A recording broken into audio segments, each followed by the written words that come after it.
My wife's dad called me a relic and fired me after 15 years of loyalty to his company. He never bothered to check who the anonymous majority shareholder was. The next day at the board meeting, he saw me at the head of the table and, you know what they say about loyalty in corporate America? It's about as valuable as a penny stock during a market crash. But hey, I was young, dumb, and fresh out of Columbia Law School with stars in my eyes and a naive belief that hard work actually meant something in this cutthroat world of billionaire fortunes and hostile takeovers. 15 years. 15 goddamn years I gave to Harold Vance and his so-called boutique law and tech consulting firm. Boutique, that's rich. When I started, the place was hemorrhaging money faster than a Series B startup burning through venture capital funding. The office looked like something out of a 1990s legal drama, complete with outdated filing systems and a compliance department that couldn't tell the difference between securities fraud and tax evasion if their lives depended on it. I walked in there straight from law school graduation, still wearing my cap and gown like some kind of legal superhero cape, thinking I was going to change the world one contract at a time. Harold hired me as a compliance analyst, basically the corporate equivalent of a hall monitor. My job? Make sure the firm didn't accidentally commit any federal crimes while chasing after those sweet billionaire client retainers. But here's the thing about being underestimated in the legal industry. It gives you one hell of an advantage. While everyone else was fighting for the spotlight in board meetings and trying to schmooze their way onto the Forbes list, I was in the trenches, doing the actual work that kept the lights on in the U.S. Attorney's office from knocking down our doors. I stayed late every night, drafting airtight contracts that would make even the most paranoid private equity fund managers sleep soundly. I learned the ins and outs of corporate litigation strategy from the ground up, studying every case like it was going to be on the bar exam. I became Harold's right-hand man, his deputy manager in everything but title, the guy who knew where all the bodies were buried, metaphorically speaking, of course. The irony wasn't lost on me that I was building a legacy for someone else's family estate, while my own track record spoke for itself. But I believed in something quaint and old-fashioned called loyalty. I thought it meant something in this world of IPOs and going public, where most people change jobs faster than they change their LinkedIn profiles.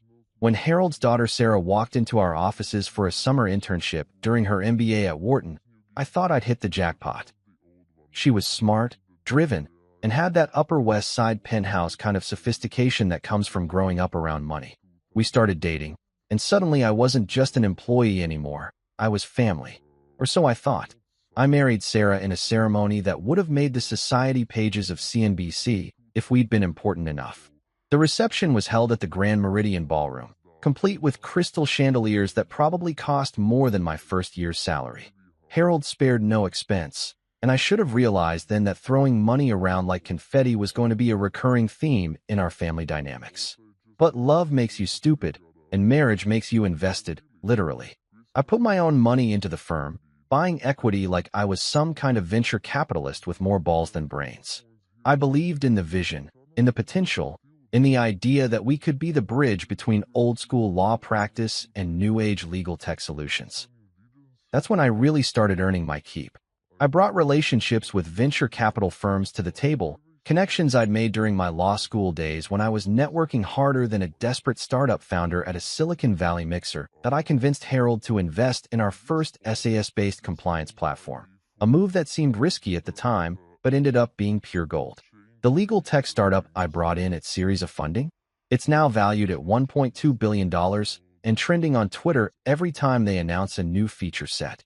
Their ransomware protection and cybersecurity software have become industry standard, and we were early investors thanks to my due diligence and risk profile analysis. I thought I was building something permanent, something that would last. I thought family and business were inseparable, like assets in a diversified portfolio. I thought loyalty mattered more than market positioning or strategic partnerships. I thought I was creating a sustainable increase in value for everyone involved. For 15 years, I was the steady one. While Harold chased flashy acquisitions and tried to get us featured in TechCrunch, I was making sure we had repeat customers and word-of-mouth referrals that kept the revenue flowing. While he was dreaming of going public and making it onto the Forbes list, I was ensuring we could pay everyone on time and maintain our client list. I restructured our compliance department, brought in officers who actually knew the difference between regulatory issues and operational hiccups. I negotiated contracts with engineering firms, handled class action lawsuits that could have bankrupted us, and managed client accounts like they were my own personal inheritance.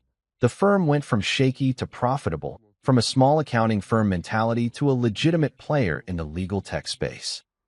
We started getting invites to charity galas at venues that charged $48,000 a night just for the privilege of existing. Harold started wearing Armani suits and driving BMWs, sipping Macallan 25-year-old scotch like he was some kind of corporate royalty. And through it all, I kept my mouth shut and did the work. I thought that's what loyalty looked like: quiet competence, steady results, being the guy who could be counted on when the chips were down. I thought I was building something that would outlast hostile takeovers and market crashes, something that would be part of my legacy. I thought wrong. Loyalty, as it turns out, is just another word for naive in the corporate world. And family?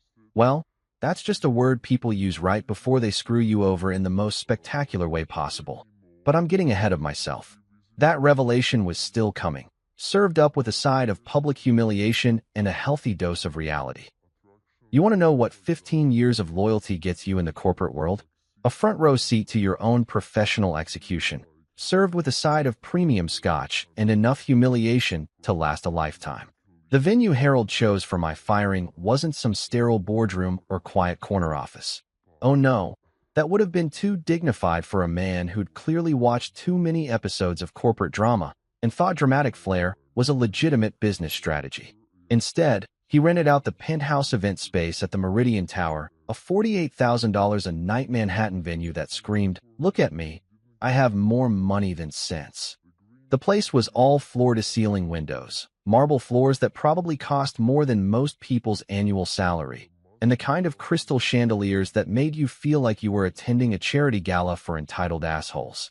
I should have known something was up when Sarah, my wife, Harold's daughter, and apparently the world's most spineless human being, suggested we meet there for what she called a family business discussion. In hindsight, that phrase should have set off more red flags than a Chinese military parade. But hey, I was still operating under the delusion that family meant something in this equation. Harold was already there when I arrived, standing by those ridiculous floor-to-ceiling windows like he was posing for the cover of Fortune magazine. He had that look, you know the one I'm talking about. That smug, self-satisfied expression that successful men get when they're about to destroy someone's life, and they think they're being clever about it. He was wearing a Tom Ford suit that probably cost more than my first car, and in his hand was a crystal tumbler filled with what I immediately recognized as Macallan 25-year-old. The irony wasn't lost on me that he was drinking scotch that cost more per ounce than most people make in an hour, in a venue that cost more per night than most people's mortgage payments, to fire the guy who'd made it all possible. But then again, irony has never been in short supply in the corporate world. It's probably the only renewable resource we've got. "Arthur," he said, not bothering to turn around when I walked in. "Glad you could make it. Sarah's running a bit late. Board meeting with the venture capitalists from New York Investment Group. You understand how it is with Series B funding rounds." I understood, all right. I understood that my own wife was probably getting briefed on how to react when her father destroyed her husband's career. But I played along, because that's what 15 years of corporate conditioning does to you. It makes you polite even when you're walking into your own execution.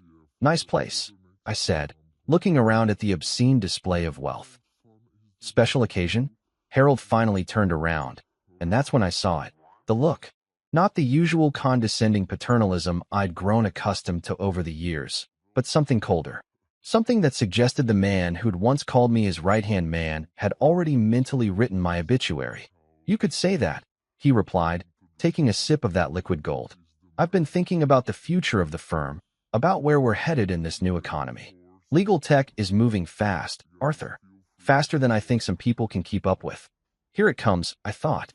The speech. Every corporate executioner has one. The carefully rehearsed monologue that's supposed to make the victim feel like their professional death is somehow for the greater good. I'd seen it happen to others over the years, but I'd never expected to be on the receiving end. Shows how much I knew about loyalty in the age of private equity and hostile takeovers. "The thing is," Harold continued, swirling that scotch like he was conducting a symphony. We need people who can move at the speed of innovation. People who understand that in today's market, you're either disrupting or you're getting disrupted. There's no middle ground anymore. I wanted to laugh. This from the man who still printed out emails and asked his secretary to explain Twitter to him on a monthly basis. This from the guy who thought blockchain was something you put on a bicycle. But I kept my mouth shut and let him continue his performance. I've been talking to some consultants, McKinsey types, and they've convinced me that we need a complete restructuring. New blood, fresh perspectives, people who grew up digital instead of having to adapt to it. McKinsey consultants. Of course, because nothing says, I'm about to make a terrible business decision, quite like paying 7 figures to have a bunch of Ivy League MBAs tell you what you want to hear. I'd seen this playbook before, usually right before companies hemorrhaged talent and lost half their client base to competitors. Sarah walked in right on cue, like this whole thing had been choreographed. She was wearing a designer dress that probably cost more than most people's rent, and she had that look. The same look women get when they're about to watch their husbands get fed to the corporate wolves and they've already decided not to intervene. Sorry I'm late, she said, not making eye contact with me. The VC meeting ran long. You know how these private equity guys are. They want to see every line item in the portfolio before they commit to the next funding round. I should have realized then that she was speaking in code, that every word out of her mouth was designed to remind me of my place in the pecking order. But I was still clinging to the naive belief that marriage meant something, that family loyalty trumped corporate politics. Harold set down his glass and looked me dead in the eye. Arthur, I'm going to be direct with you. We need to make some changes. Your approach, methodical, cautious, deliberate, it worked for us in the past. But frankly, you're becoming a relic. A relic. The word hit me like a punch to the gut, not because it was insulting, but because it was so perfectly calculated. Harold had always been good with words. It's why he'd made partner at his old firm before going solo. He knew exactly which buttons to push to make it hurt. You're too slow for today's corporate world, he continued, picking up his scotch again like this was just another business discussion. We need people who can think on their feet, who can adapt to market changes in real time. The compliance work you do is solid, don't get me wrong, but solid isn't enough anymore. We need aggressive. We need innovative. I stood there listening to this man. This man whose firm I'd saved from bankruptcy, whose daughter I'd married, whose legal tech investments I'd secured, tell me that 15 years of loyalty and competence were somehow insufficient for the modern economy. The same modern economy that was built on exactly the kind of steady, methodical work I'd been doing all along. But here's the thing about corporate betrayal. It's never really about performance or innovation or any of the buzzwords they throw around in board meetings. It's about power, control, and ego. Harold hadn't fired me because I was ineffective. He'd fired me because I'd become too effective, too integral to the firm's success. I was a threat to his narrative of indispensability. I think it's time for you to explore other opportunities, he said, as if he was doing me some kind of favor. Sarah and I have discussed it, and we both agree this is the right move for everyone involved. I looked at my wife. The woman who'd promised to love, honor, and cherish me, the woman whose family business I'd helped build, and waited for her to say something, anything, in my defense. But she just stood there, silent as a church mouse, studying her manicured nails like they held the secrets of the universe. You know what's funny about being publicly humiliated in a $48,000 a night venue? The walk to your office afterward feels like a goddamn funeral march, except you're both the corpse and the only mourner stupid enough to show up. Every employee, paralegal, and compliance officer in that marble-floored monument to legal mediocrity knew exactly what had just happened. Word travels fast in corporate America, faster than insider trading tips and twice as damaging to your reputation. The elevator ride up to my office felt longer than a Senate judiciary hearing. 23 floors of pure, unadulterated corporate shame, with each ding of the elevator marking another second of my professional life circling the drain. I could practically feel the whispered conversations happening behind closed doors, the kind of office gossip that spreads through law firms like ransomware through an unprotected network. Did you hear? Arthur got the axe. Finally, Harold's been wanting to restructure for months. I heard it was brutal. Called him a relic right to his face. His own wife was there and didn't say a word. Yeah, I could imagine the conversations. In the legal industry, there's nothing quite like watching a partner get publicly executed to remind everyone else of their own mortality. It's like being a witness to a corporate car crash. You can't look away, but you sure as hell don't want to be next. My corner office on the 23rd floor had been my sanctuary for the better part of a decade. Floor-to-ceiling windows with a view of Central Park, a mahogany desk that cost more than most people's cars, and enough legal tomes to stock a small law library. The kind of office that screamed, "I've made it," to anyone who walked in. Now it felt more like a mausoleum, a monument to 15 years of misplaced loyalty and corporate naivety. The security guard was already waiting for me when I stepped off the elevator. Rodriguez, good guy, been with the firm longer than most of the senior associates. He had that uncomfortable look that security personnel get when they have to escort someone they actually like to clean out their desk. Part sympathetic, part professional, all awkward as hell. "Mr. Jennings," he said, nodding respectfully. "I'm sorry, but I have to stay with you while you pack up. Company policy. Company policy. Right." Because apparently, after 15 years of building this place from a struggling boutique firm into a profitable legal tech hybrid, I was now considered a flight risk. Like I was going to stuff the office printer into my briefcase and make a run for it. "No problem, Rodriguez," I said, pulling out my Tom Ford briefcase, a gift from Sarah when I made partner. The irony wasn't lost on me that I'd be using her gift to carry away the remnants of my career. This shouldn't take long. And it didn't. 15 years of corporate life fit into a single cardboard box that Rodriguez had thoughtfully provided. My law school graduation diploma from Columbia, the one that had cost me 6 figures in student loans and 3 years of my life. My framed shareholder certificate from when I'd bought equity in the firm, back when I still believed that ownership meant security. A few legal textbooks that were probably outdated by now anyway. The law moves fast, but not as fast as corporate betrayal apparently. The Mont Blanc pen Sarah had given me when I made partner sat in its presentation case like a monument to better times. Meister stuck 149, platinum-coated, with my initials engraved on the cap. For my brilliant husband, the card had read, "May this pen sign many successful deals." Well, it had certainly signed its share of contracts. Too bad none of them had been worth a damn when push came to shove.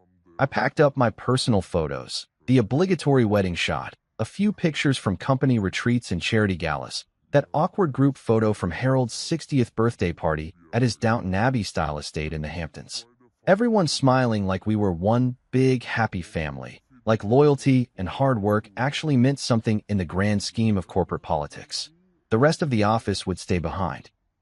The awards from the New York State Bar Association, the certificates from compliance training seminars, the thank you notes from clients whose asses I'd saved from federal investigators and class action lawsuits.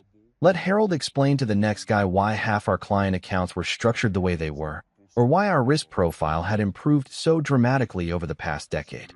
Rodriguez watched silently as I worked, probably wondering how someone goes from corner office to cardboard box in a single afternoon. The security cameras in the corner were recording everything, no doubt feeding directly to Harold's office, so he could watch his former right-hand man pack up like some kind of twisted corporate reality show.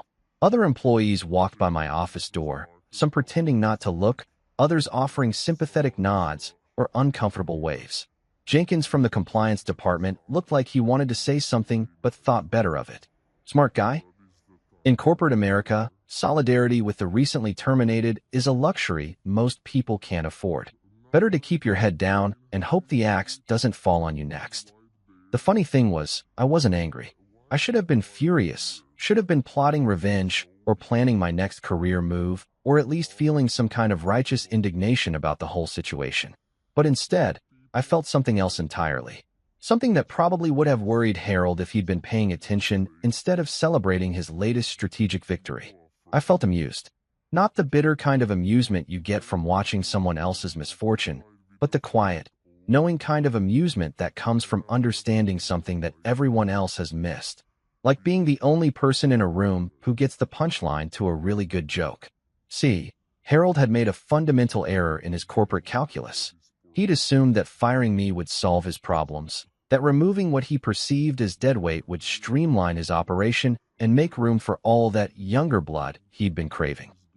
He'd treated me like an employee, like someone whose value to the organization began and ended with my ability to show up and do the work.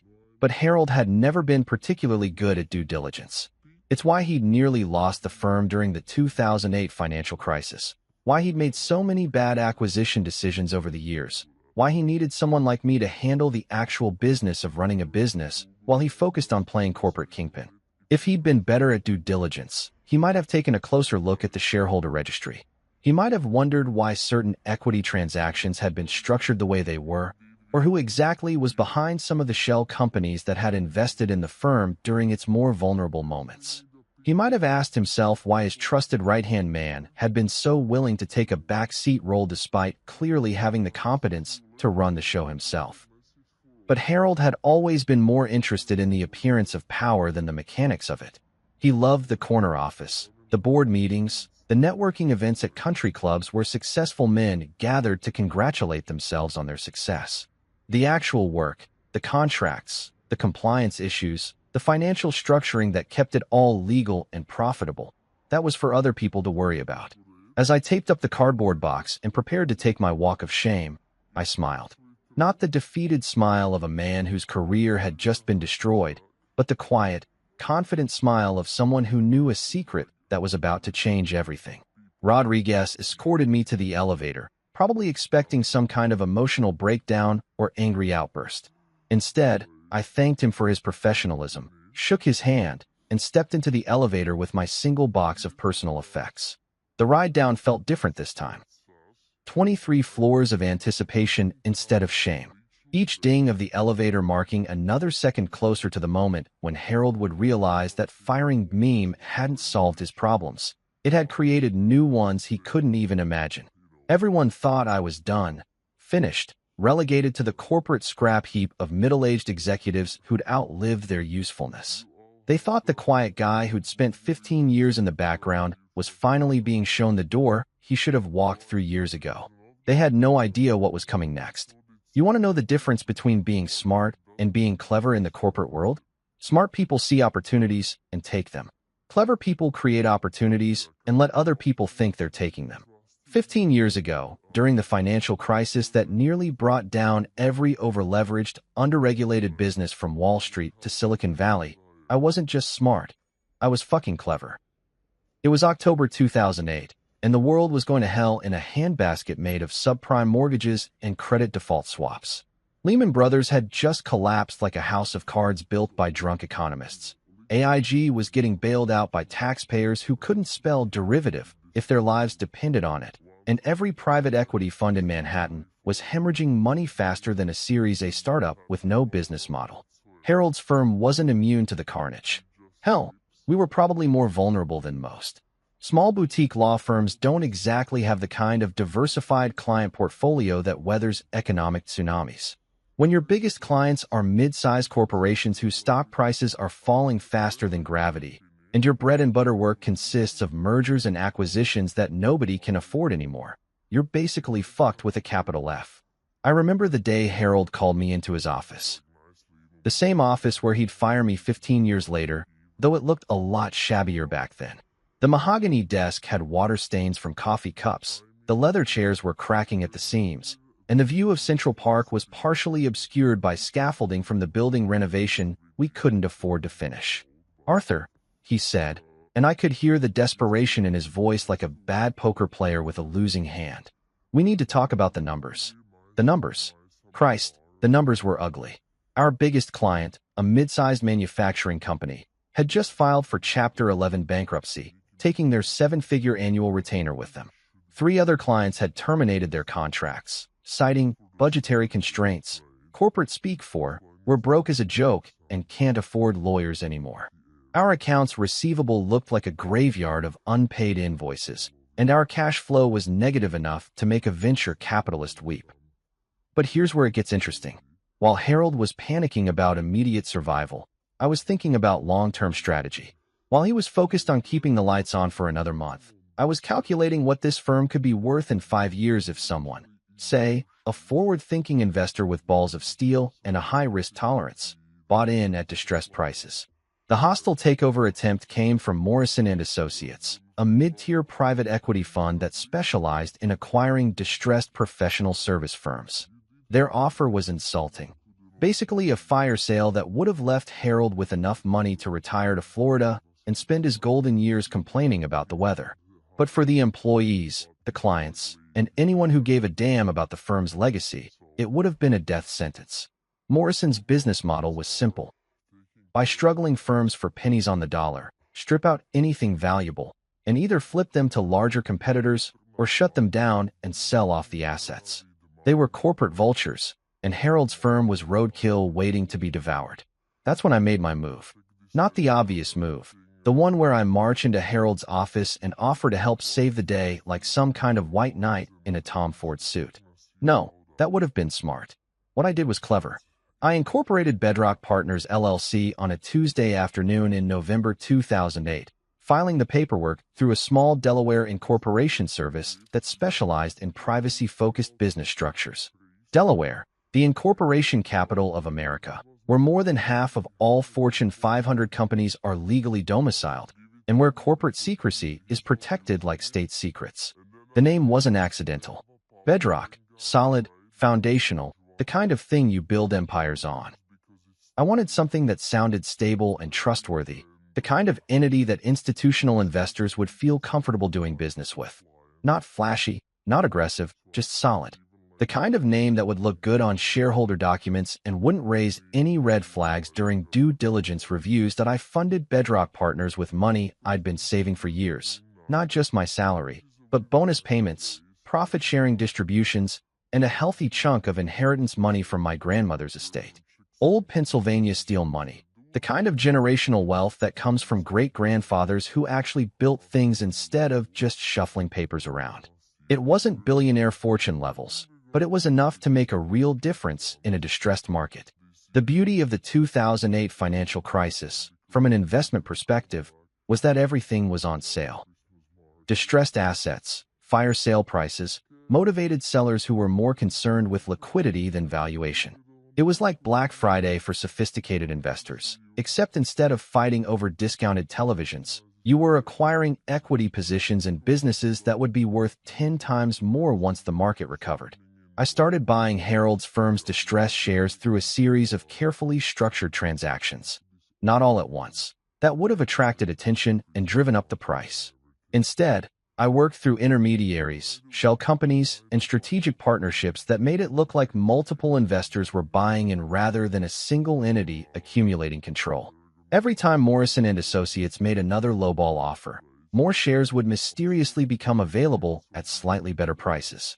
Every time Harold looked like he might accept their hostile takeover bid, another investor would emerge with a marginally better alternative. It was like playing chess with people who thought they were playing checkers. The genius of the strategy wasn't just the financial engineering, it was the psychological warfare. Harold was so focused on fighting off Morrison & Associates that he never stopped to wonder who these new investors were or what their long-term intentions might be. He was grateful for any alternative to corporate execution, even if he didn't fully understand where the alternatives were coming from.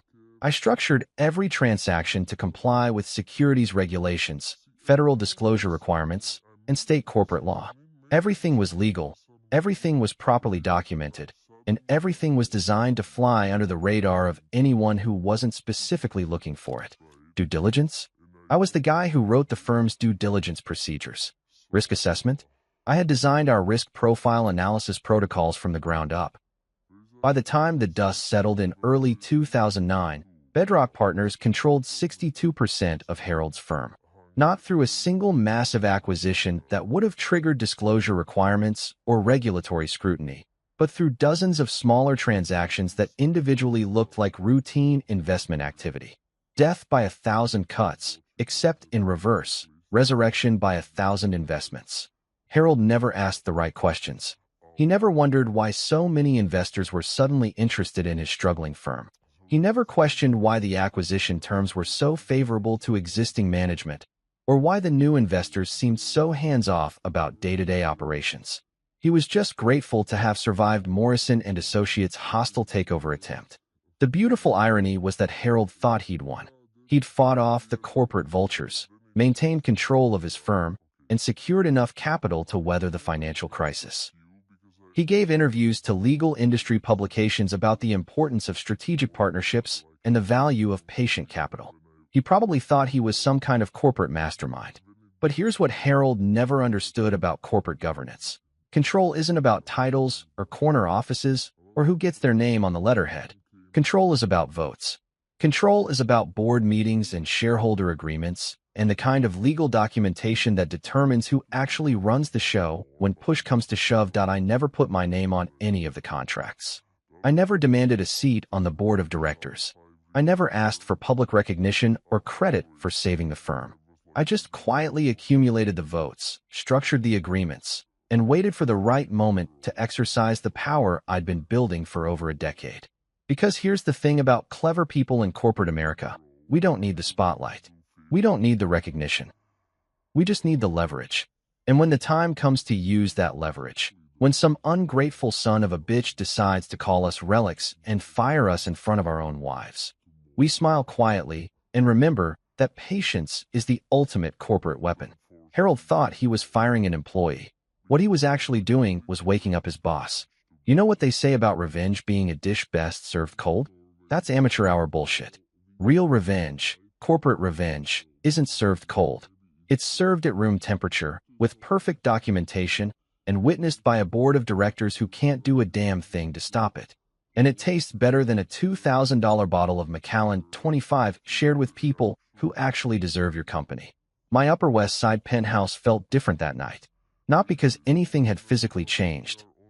The floor-to-ceiling windows still offered the same million-dollar view of Central Park. The marble countertops still gleamed under the recessed lighting, and my Tesla Model S Plaid was still parked in the private garage 30 floors below. But the energy was different. Electric. Like the moment before a thunderstorm when you can feel the atmospheric pressure shifting and you know something big is about to happen. I poured myself 3 fingers of Macallan 25, the same brand Harold had been sipping while he destroyed my career, except mine was from my personal collection, not some overpriced corporate entertainment budget. The irony wasn't lost on me that I was drinking better scotch than the man who'd just fired me, in a home that probably cost more than his annual revenue. But then again, Harold had never been particularly good at connecting dots or understanding the bigger picture. I loosened my Tom Ford tie. The charcoal gray one Sarah had bought me for our 5th wedding anniversary, back when she still pretended to give a shit about our marriage. Funny how a piece of silk can carry so much emotional baggage. I should probably burn the thing, but it was a damn good tie, and letting Harold's betrayal ruin my taste in neckwear would be giving him too much power over my life. The steel security case sat in my home office like a monument to paranoia and forward thinking. Biometric lock, fireproof construction, the kind of thing that government contractors use to store classified documents. Overkill for most people's important papers, but then again, most people don't spend 15 years quietly accumulating enough corporate leverage to stage a bloodless coup. Inside the case was a leather binder that would make any compliance officer weep with joy. Not because it was beautiful, though the Italian leather was admittedly gorgeous, but because it contained the kind of documentation that corporate lawyers dream about. Every I dotted, every T crossed, every legal requirement satisfied with the kind of obsessive attention to detail that comes from spending your entire career in regulatory compliance. The binder was organized with the precision of a Supreme Court brief and the thoroughness of a federal investigation. Section 1. Articles of Incorporation for Bedrock Partners, LLC, complete with Delaware filing receipts and corporate registration documents. Section 2. Shareholder Agreements, meticulously drafted to comply with securities regulations and structured to provide maximum flexibility in corporate governance decisions. Section 3. Board resolutions, proxy statements, and voting agreements that would make a private equity fund manager jealous. But the real masterpiece was buried in Section 4, the original bylaws of Harold's firm, as amended and restated over the past 15 years. Most people think bylaws are boring corporate housekeeping, the kind of legal paperwork that gets filed away and forgotten until someone needs to settle a dispute about board meeting procedures or voting rights. But bylaws are actually the DNA of corporate power. They determine who can do what, when they can do it, and how much notice they have to give before they blow up someone's world. Article 7, Section 2 was my favorite piece of legal craftsmanship. Not because I'd written it. Harold's original corporate attorney had drafted the language back when the firm was still small enough to meet in his kitchen, but because I'd recognized its potential and made sure it survived every subsequent revision and restructuring.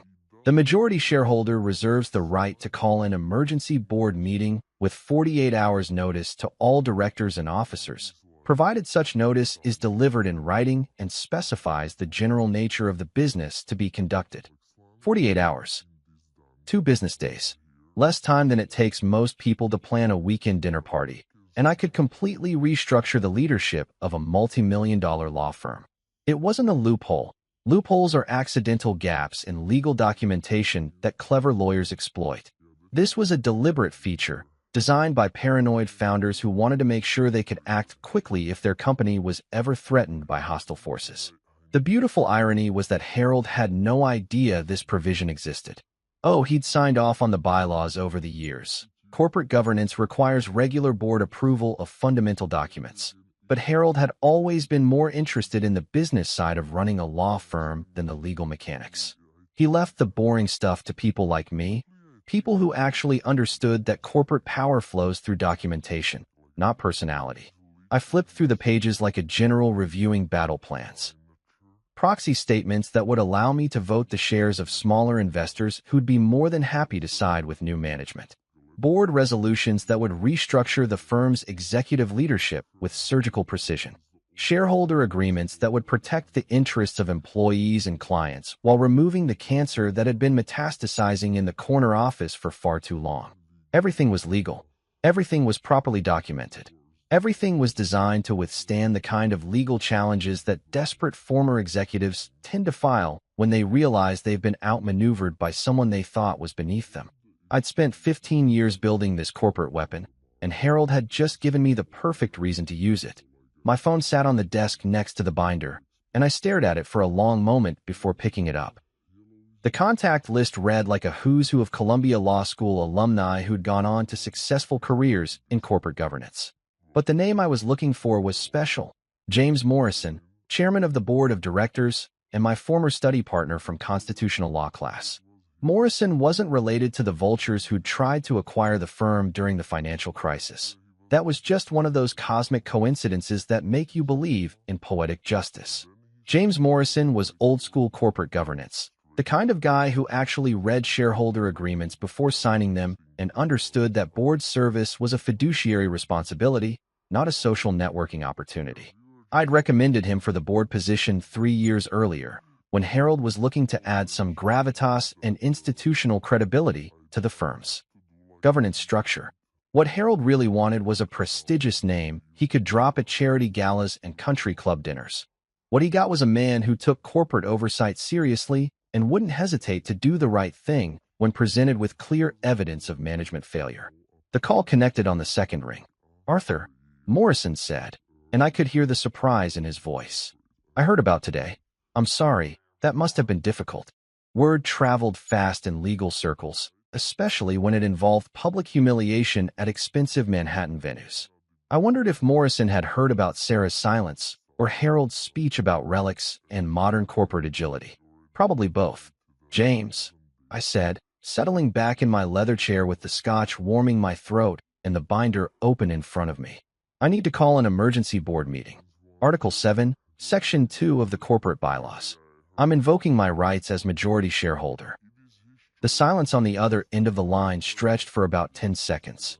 Long enough for Morrison to process what I'd just said, cross-reference it with his understanding of the firm's ownership structure, and arrive at the inevitable conclusion that Harold had just made the biggest mistake of his professional life. "Jesus Christ, Arthur," Morrison finally said, and I could practically hear him smiling through the phone. "How long have you been sitting on this?" 15 years, I replied, taking another sip of scotch and feeling the weight of corporate justice settling into place like pieces of a perfectly crafted legal argument. "But I think it's time to stop sitting." The revolution would begin in 48 hours, and Harold wouldn't see it coming until it was far too late to stop.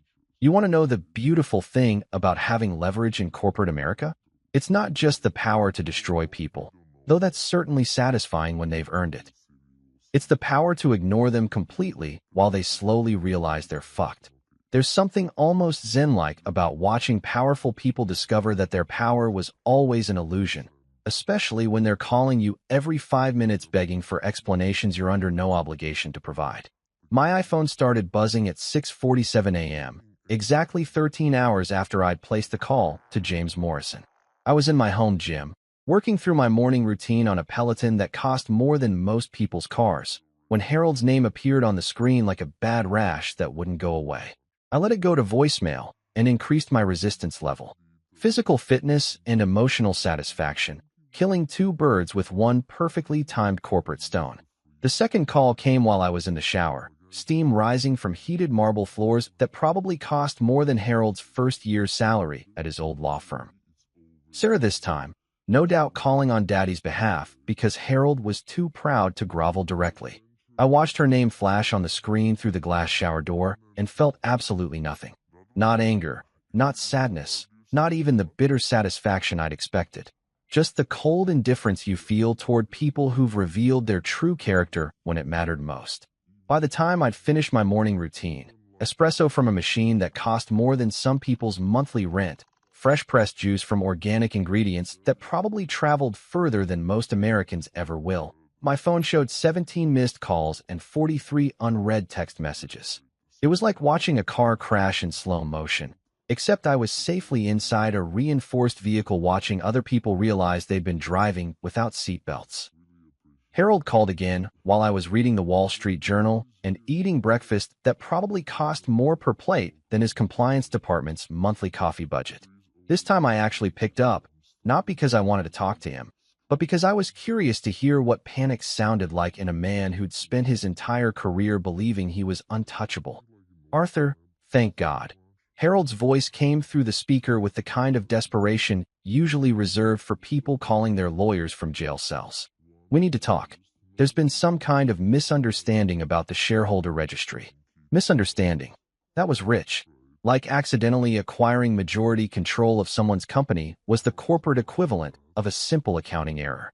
I took a sip of my espresso, Ethiopian single-origin beans that probably cost more per pound than Harold paid his paralegals per hour, and let the silence stretch until it became uncomfortable. Arthur, are you there? I'm here, Harold, I said, not bothering to hide the amusement in my voice. Just enjoying my coffee. You know how it is. Retired people have all the time in the world for the simple pleasures. I could practically hear his blood pressure spiking through the phone. Retired? Arthur, you're not retired. There's been some kind of mistake with the corporate filings. Morrison called this morning talking about emergency board meetings and majority shareholders. I need you to explain what's going on. The beautiful thing about corporate karma is that it's always perfectly timed. Harold had spent 15 years treating me like an employee whose opinions were occasionally useful, but ultimately disposable. Now he was calling me before 8 a.m., begging for explanations like a first-year associate who'd just realized he'd missed a filing deadline. No mistake, Harold, I said, picking up a piece of toast topped with what was probably the most expensive avocado in Manhattan. Everything's been filed properly with the appropriate regulatory agencies. Due diligence was conducted according to securities regulations. All shareholder notifications have been delivered in compliance with Delaware corporate law. Another pause, longer this time.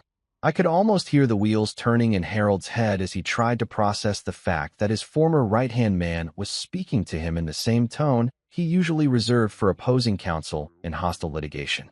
I don't understand, Harold said. And for the first time in 15 years, he was telling the absolute truth. How can you be a majority shareholder? When did this happen? How could I explain 15 years of patient investment strategy to a man who thought corporate planning meant deciding which charity gala to sponsor for maximum networking value? How could I describe the beauty of Delaware incorporation law to someone who'd never bothered to read his own company's bylaws? It's been happening for quite some time, Harold, I said, walking over to my floor-to-ceiling windows to watch the morning traffic crawl through Central Park. You might want to review your shareholder agreements. Article 7, Section 2 is particularly relevant to your current situation. I hung up before he could respond, not out of anger, but out of sheer indifference to whatever excuses or explanations he might offer. The time for conversation had passed the moment he'd called me a relic in front of my wife and expected me to quietly disappear into corporate obscurity. The calls kept coming. Sarah tried again, probably with instructions from Daddy about how to handle her suddenly dangerous husband. The CFO called. Poor bastard was probably trying to figure out how the financial statements he'd been preparing for years had somehow missed a majority ownership position. Even a venture capitalist called, some guy from a Series B funding round who'd probably heard rumors and wanted to understand whether his investment was about to get restructured by new management. I ignored them all, not because I was being petty, though I'll admit there was a certain satisfaction in watching Harold's carefully constructed world start to crumble, but because I was no longer required to explain myself to people who'd never bothered to understand my value when it mattered. The best call came from Rebecca Chun, our general manager and one of the few people in the firm who actually deserved her position. She'd worked her way up from paralegal to department head through pure competence, the kind of person who understood that sustainable growth came from client satisfaction and operational excellence, not flashy acquisitions and celebrity networking. "Arthur," she said when I finally answered, "I just wanted you to know that not everyone agreed with what happened yesterday. Some of us have been hoping for changes in leadership for quite some time." That was interesting. While Harold had been playing corporate king in his corner office, the actual managers, the people who handled client accounts and managed daily operations, had apparently been watching his performance with the same enthusiasm most people reserve for root canal procedures. "I appreciate that, Rebecca," I said. "I think you'll find the next few days quite interesting from a corporate governance perspective." "I'm hoping so," she replied. "This place used to be about the work. Lately, it's been more about Harold's ego than our clients' needs." After I hung up with Rebecca, I finally checked my text messages. 43 little windows into the panic that was spreading through Harold's inner circle like ransomware through an unprotected network. Sarah's messages started apologetic and quickly escalated to accusatory. Harold's were demanding, then pleading, then threatening legal action. The CFO was asking for emergency meetings. Even some of the junior associates had heard rumors and were texting about job security. But the most interesting message came from an unknown number with a Manhattan area code. "Mr. Jennings, this is David Walsh from the U.S. Attorney's Office. We'd like to discuss some matters related to your former employer. Please call at your earliest convenience." Now that was unexpected. Not concerning. Everything I'd done was perfectly legal and properly documented, but certainly intriguing. It suggested that Harold's troubles might be bigger than just losing control of his own company. Federal investigators don't usually call about routine corporate governance disputes. I made a mental note to return Walsh's call after the board meeting. If Harold was facing regulatory issues or compliance problems, it would certainly explain why he'd been so eager to restructure the firm's leadership. Nothing quite like impending federal scrutiny to make a man desperate for scapegoats. My phone buzzed one more time. Harold again, probably working up the courage for another round of increasingly desperate explanations. I turned the phone off completely and walked out to my private balcony, 30 floors above the street noise and corporate drama. Tomorrow's board meeting was going to be more interesting than I'd originally planned. You know what's beautiful about corporate power? It doesn't announce itself with trumpets and fanfare like some medieval coronation. Real power walks quietly into a room wearing a perfectly tailored suit, sits down at the head of the table, and waits for everyone else to figure out that the game has fundamentally changed. And when it finally speaks, it doesn't need to raise its voice, because everyone in the room suddenly understands that their professional survival depends on listening very, very carefully. Friday morning arrived with the kind of crisp October air that makes Manhattan feel like the center of the corporate universe. I stood in front of my walk-in closet, bigger than most people's bedrooms, and made a deliberate wardrobe choice that would send exactly the right message. Not the conservative gray suits Harold had always mocked as too cautious for modern business. Not the navy blue that screamed, safe corporate drone. Today called for something different. Midnight black Tom Ford, cut to perfection by a tailor who probably charged more per hour than most lawyers billed their clients. The kind of suit that cost more than some people's cars and made a statement before you even opened your mouth. Hermes tie in charcoal silk, subtle enough to suggest understated confidence rather than nouveau riche desperation. Cufflinks that had belonged to my grandfather. Old Pennsylvania steel money, the kind of generational wealth that built railroads and didn't need to prove itself to anyone. I took my time getting ready, not because I was nervous, but because I wanted to savor every moment of this corporate transformation. 15 years of being Harold's reliable deputy manager, and now I was about to walk into that boardroom as the majority shareholder with enough votes to restructure the entire executive team. It was like watching yourself evolve from supporting actor to director in your own corporate drama. My Tesla Model S Plaid was waiting in the private garage, detailed to showroom perfection and probably worth more than Harold's annual salary back when he was starting his legal career. The drive to the office took 23 minutes through Manhattan traffic, 23 minutes of anticipation that felt like the longest and shortest ride of my professional life.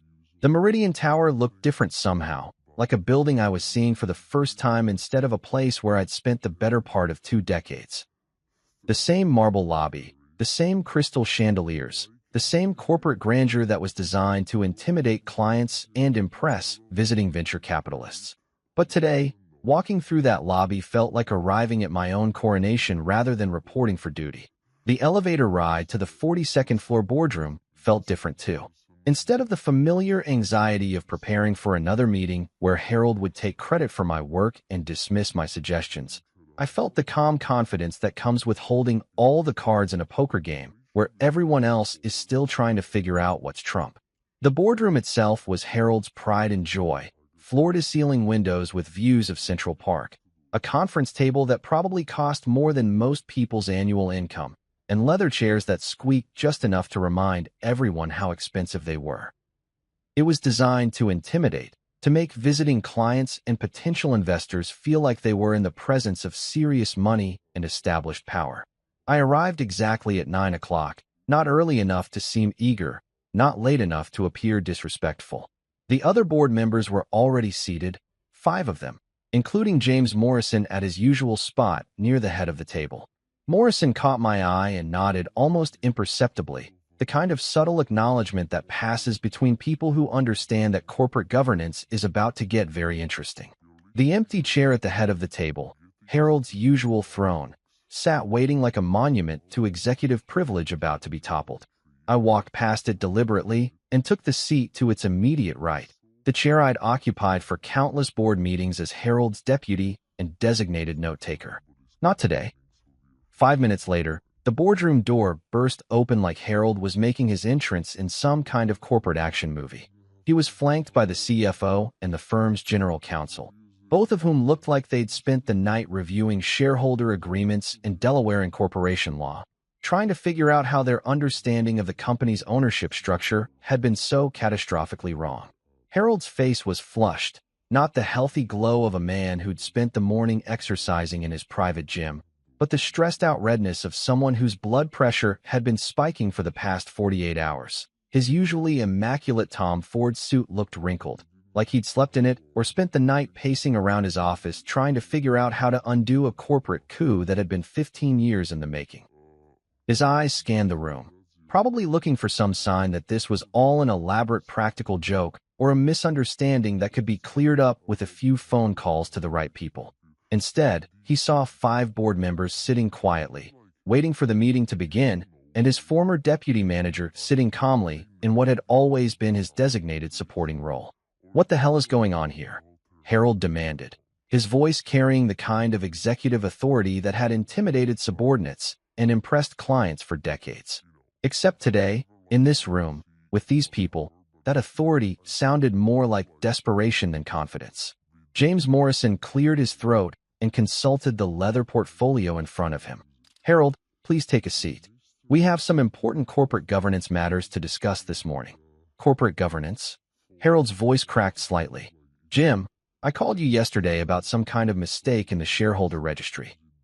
Arthur here seems to think he has some kind of ownership position that—" "There's no mistake," Morrison interrupted, his voice carrying the calm authority of someone who'd spent 30 years in corporate law and understood exactly how these situations played out. "We've reviewed all the relevant documentation with the firm's outside counsel. Everything appears to be in order." That's when Harold's eyes finally landed on me, really looked at me for the first time since he'd walked into the room.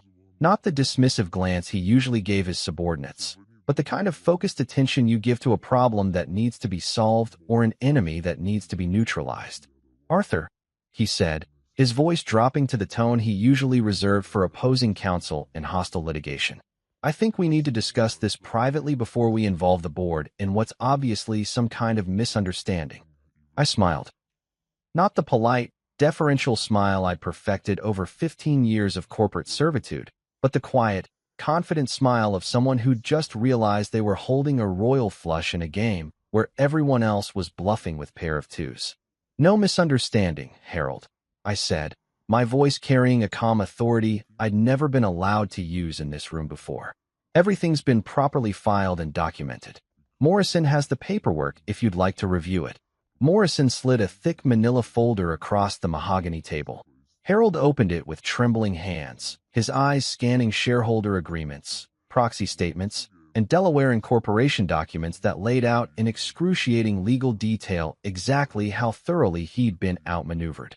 "This is Arthur Jennings," Morrison announced to the room, his voice carrying the formal tone of corporate ceremony, representative of Bedrock Partners, LLC, the majority shareholder of this firm. The words hung in the air like a verdict being read in a criminal trial. Harold's jaw dropped open, literally dropped open like he'd just been told that gravity had stopped working or that the SEC had decided to start enforcing securities regulations. For the first time in 15 years, Harold Vance was speechless. And in that moment of perfect corporate silence, I understood that my transformation was complete. I was no longer the loyal deputy, the reliable second-in-command, the man behind the curtain who made everything work while someone else took the credit. I was the majority shareholder. I was the controlling interest. I was the man who owned the room. You know what's funny about corporate executions? They're nothing like the movies make them out to be. No dramatic music, no last-minute speeches about friendship and loyalty, no passionate appeals to shared history. Just a room full of people in expensive suits following proper parliamentary procedure while someone's entire professional life gets systematically dismantled with Robert's Rules of Order and a simple show of hands. Harold sat in his chair like a man who'd just been diagnosed with a terminal illness by 5 different doctors who all agreed on the prognosis. The manila folder lay open in front of him, its contents spread across the mahogany table like evidence in a white-collar crime trial. Shareholder agreements, proxy statements, Delaware Incorporation documents. 15 years of perfectly legal corporate maneuvering that had somehow escaped his attention until this moment. "I don't understand," Harold said, his voice barely above a whisper. "Bedrock Partners, when did this happen? How long have you been?" 15 years, I replied, enjoying the way the number hit him like a physical blow. "Since the financial crisis. Since Morrison and Associates tried their hostile takeover. Since you needed someone to save your ass and were too proud to ask for help directly." The color drained from Harold's face as the timeline clicked into place. I could practically see the mental calculations happening behind his eyes. Every major decision over the past decade and a half, every board meeting, every strategic restructuring that he'd thought was his idea, but it actually required my approval as majority shareholder. James Morrison consulted his watch and cleared his throat. "Gentlemen, we have a full agenda this morning. Arthur, as the representative of Bedrock Partners and our controlling shareholder, would you like to address the board?" I stood up slowly, not because I needed the dramatic effect, but because I'd been waiting 15 years for this moment, and I wanted to savor every second of it. The other board members, successful lawyers and business executives who'd seen plenty of corporate coups in their careers, watched with the kind of professional fascination that comes from witnessing a master class in long-term strategic planning. "Thank you, James," I said, my voice carrying the authority I'd never been allowed to use in this room. "I've called this emergency meeting to address what I believe are serious concerns about the current leadership and strategic direction of this firm." Harold's head snapped up like he'd been slapped. "Strategic direction? Arthur, yesterday you were my deputy manager. You can't just—" "Yesterday, I was your employee," I corrected, my tone remaining calm and professional despite the satisfaction I felt in watching him squirm. "Today, I'm your majority shareholder. And as majority shareholder, I have significant concerns about recent executive decisions that I believe are detrimental to the firm's long-term viability and client relationships." Morrison nodded, and consulted his notes. Please proceed, Arthur. The board is prepared to hear your concerns. I opened my own leather portfolio, not quite as expensive as Harold's, but infinitely more useful given that it contained actual documentation rather than empty corporate theater. Over the past 18 months, this firm has made a series of questionable strategic decisions that have damaged our reputation, strained our client relationships, and created unnecessary financial risk. I pulled out the first document, a summary of failed acquisitions that Harold had pursued despite my objections and the board's reservations. The attempted acquisition of Rosewood Tech, a cybersecurity software company with questionable financials and a management team under federal investigation for securities fraud. Total cost to the firm, $12.3 million in due diligence fees, legal expenses, and opportunity costs. Harold opened his mouth to object, but Morrison held up a hand. Let him finish, Harold. The failed partnership with Silicon Valley Legal Solutions, a legal tech startup that burned through $8.7 million in series of funding before filing for bankruptcy. Our firm's investment, $2.4 million that we'll never see again, plus the reputational damage from being associated with a company that's now being investigated for tax evasion and fraudulent investor statements. I could see the other board members taking notes, their expressions growing more serious with each item on my list. These weren't minor operational hiccups. These were major strategic blunders that had cost the firm millions and damaged relationships with venture capital partners who might have provided legitimate opportunities. The restructuring of our compliance department, I continued, which resulted in the dismissal of 3 experienced compliance officers and the elimination of our internal audit function. This decision was made despite warnings from our outside counsel about increasing regulatory scrutiny in the legal services industry. Board member Patricia Williams, a former federal prosecutor who joined us 2 years earlier, leaned forward in her chair. Arthur, are you suggesting that these compliance issues might expose the firm to federal investigation? I'm not suggesting anything, I replied. I'm stating facts. Yesterday morning, I received a call from David Walsh at the U.S. Attorney's Office requesting a meeting to discuss matters related to this firm. I can only assume they're interested in our compliance procedures, or lack thereof. The silence in the room was deafening. Federal investigators don't call for social visits, and everyone in that boardroom understood the implications. Harold's face went from pale to ashen, like he'd just realized that his problems were bigger than losing control of his company. There's more, I continued, pulling out another document. The mismanagement of client accounts, including the Henderson Industries portfolio that we nearly lost due to inadequate attention and poor communication. The disastrous product launch strategy for our legal tech platform that resulted in a 40% decline in user adoption and $3.2 million in development costs for features that our clients didn't want and couldn't use. With each item, I watched Harold sink deeper into his chair. This wasn't just a corporate coup. It was a systematic dismantling of his executive track record, delivered with the kind of precision that comes from spending 15 years documenting every mistake while quietly fixing the problems behind the scenes. The board needs to consider whether current leadership is capable of addressing these issues and restoring client confidence, I concluded, or whether new leadership is required to protect the firm's reputation and ensure its continued viability in an increasingly competitive market. Morrison looked around the table at his fellow board members. I think we need to vote on a resolution of no confidence in current executive leadership. All in favor. The first hand went up immediately. Patricia Williams, who'd probably seen enough federal investigations to know which way the wind was blowing. Then Dr. Robert Chun, our technology advisor who'd watched Harold bungle one AI investment after another. Then Margaret Foster, who'd been questioning Harold's acquisition strategy for months. One by one, 5 hands rose into the air like flags of surrender in Harold's personal corporate war. Not dramatically, not with any particular emotion, just the methodical process of corporate governance in action.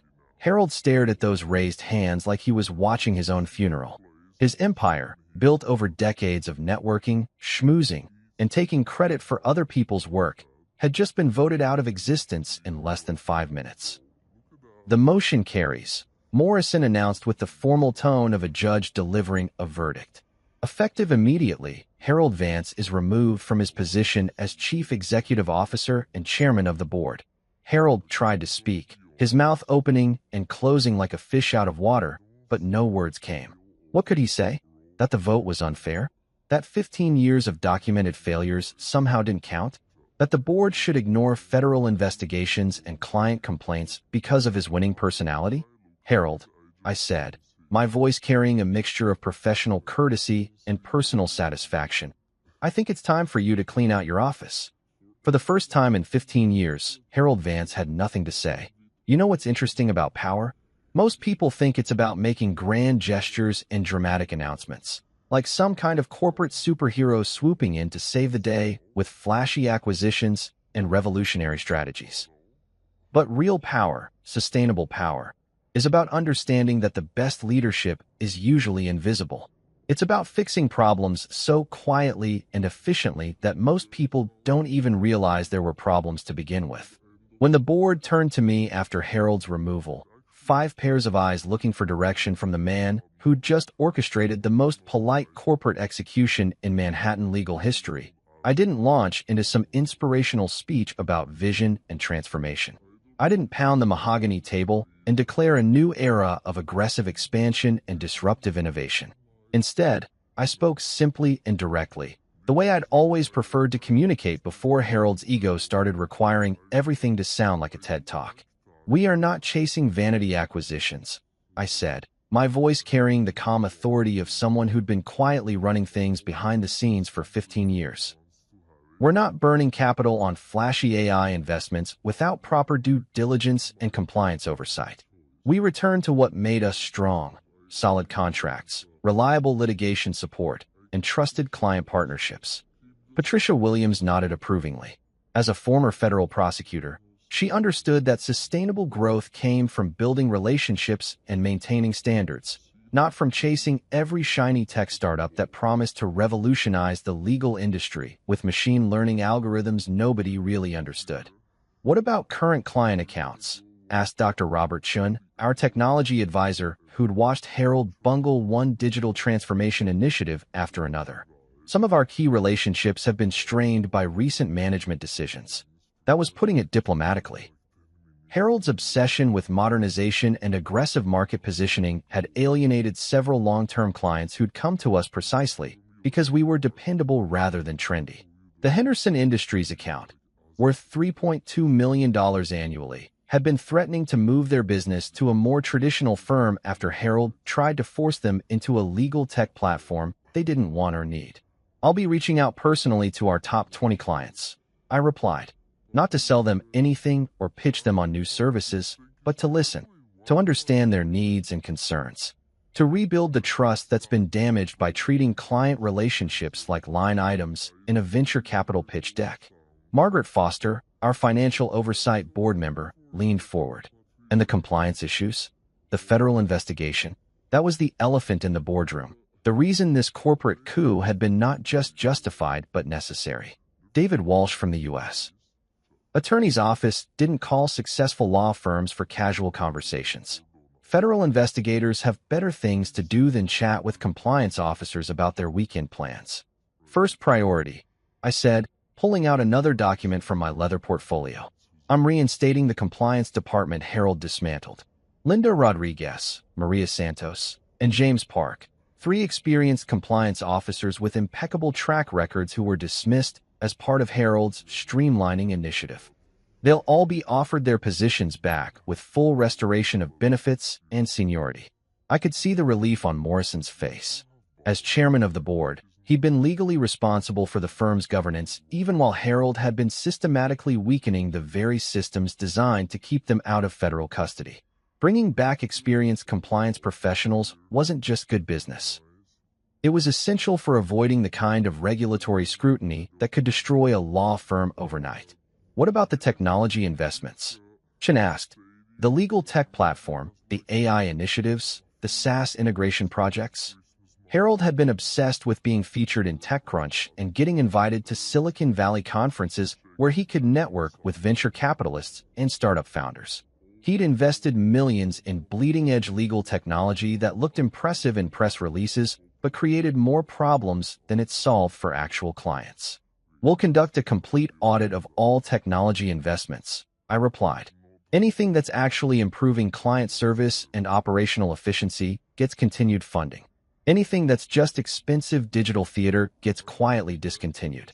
Our clients don't care if we're trending on Twitter. They care if we can draft contracts that protect their interests and handle litigation that preserves their assets. The legal apprenticeship program was next on my restoration list. Harold had eliminated it 6 months earlier, claiming that formal training programs were too slow for today's fast-paced legal environment. What he really meant was that mentoring junior associates took time away from his networking events and press conferences. We're bringing back the apprenticeship program, I announced. 2-year structured training for new associates, with senior partner mentorship and rotation through different practice areas. It costs money, but it produces better lawyers and stronger client relationships in the long run. William smiled. That program produced some of our best associates. I never understood why it was eliminated. Because Harold thought everything could be solved with software and outsourcing, I thought, but didn't say. Because he'd rather spend money on flashy acquisitions than on developing the kind of institutional knowledge that actually makes law firms successful. The meeting concluded with assignments and timelines that felt refreshingly practical after years of Harold's grandiose strategic planning sessions. Real deadlines for actual problems, not aspirational goals for revolutionary market disruption. Within 3 months, I wanted client satisfaction surveys completed, compliance protocols restored, and a realistic assessment of which technology investments were worth preserving. Over the following weeks, I discovered just how much damage Harold's leadership had inflicted on the firm's operational foundation. Client accounts that should have been routine renewals were being shopped to competitors. Talented associates were quietly updating their LinkedIn profiles and taking calls from headhunters. The compliance department's absence had created gaps in regulatory filings that could have triggered federal investigations even without whatever had prompted David Walsh's call. But restoration, it turned out, was easier than I'd expected. The basic infrastructure was still solid. I'd made sure of that during my 15 years of quiet stewardship. The client relationships just needed attention rather than revolution. The technology systems needed optimization rather than replacement. The staff needed leadership rather than inspiration. Rebecca Chun, our general manager, became my closest ally in the restoration process. She'd been quietly holding things together while Harold chased his corporate fantasy, managing day-to-day operations with the kind of competent professionalism that actually keeps law firms profitable. It's like watching the place come back to life, she told me one afternoon as we reviewed client retention numbers that had stabilized for the first time in 18 months. People are actually focusing on the work again instead of worrying about which department's getting eliminated next. The financial results spoke for themselves. Within 6 months, revenue had climbed 23% compared to Harold's final year as CEO. Not because we'd landed some massive new client or launched a revolutionary legal tech platform, but because we'd returned to the fundamentals that had made the firm successful in the first place. Competent legal work, reliable client service, and the kind of operational stability that allows good lawyers to do their best work. Client referrals increased. Associate retention improved. The compliance department earned recognition from the New York State Bar Association for best practices in regulatory adherence. We weren't making headlines in business publications, but we were making money and serving clients, which, it turned out, was exactly what we should have been doing all along. Harold's vision of disruption and transformation had nearly destroyed everything we'd built. My vision of restoration and competence had saved it. 6 months after the boardroom coup that sent shockwaves through Manhattan's legal circles, I sat in my corner office, the same one Harold had occupied for 15 years, sipping Macallan 25 and watching the sun set over Central Park. The irony wasn't lost on me that I'd finally claimed the throne I'd been quietly building for over a decade, only to discover that power felt exactly like I'd expected, satisfying, but not transformative. Harold vanished like a bad merger, rumors floating through legal industry cocktail parties about private equity, hush money, and NDAs thick enough to choke a securities lawyer. Some said he'd moved to Florida. Others claimed he was consulting for offshore investment funds. I didn't particularly care. Men like Harold always land somewhere. Corporate mediocrity is surprisingly portable. Sarah filed for divorce 3 weeks after the board meeting, her attorney citing irreconcilable differences, as if my refusal to remain a doormat constituted some kind of personal failing. She kept the Hamptons house. I kept my self-respect and majority ownership of a now profitable law firm. Fairtrade. My Tesla Model S Plaid still occupied the same spot in the private garage. My Tom Ford suit still hung in the same walk-in closet, and my Upper West Side penthouse still offered the same million-dollar views. But everything felt different now, not because the trappings of success had changed, but because I'd finally stopped pretending someone else's approval mattered more than my own competence. The firm thrived under actual leadership. Client retention hit 94%, associate satisfaction scores reached all-time highs, and our compliance department became the gold standard other firms tried to emulate. We weren't the flashiest law firm in Manhattan, but we were dependable, profitable, and exactly what our clients needed us to be. In corporate law, finance, and life, I'd learned the most important lesson of all. It's not about who speaks the loudest in boardroom meetings or gets featured on CNBC business segments.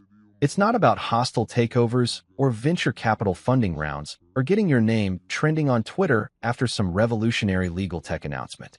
Real power, sustainable power, belongs to whoever owns the room. And ownership, as it turns out, is just another word for patience.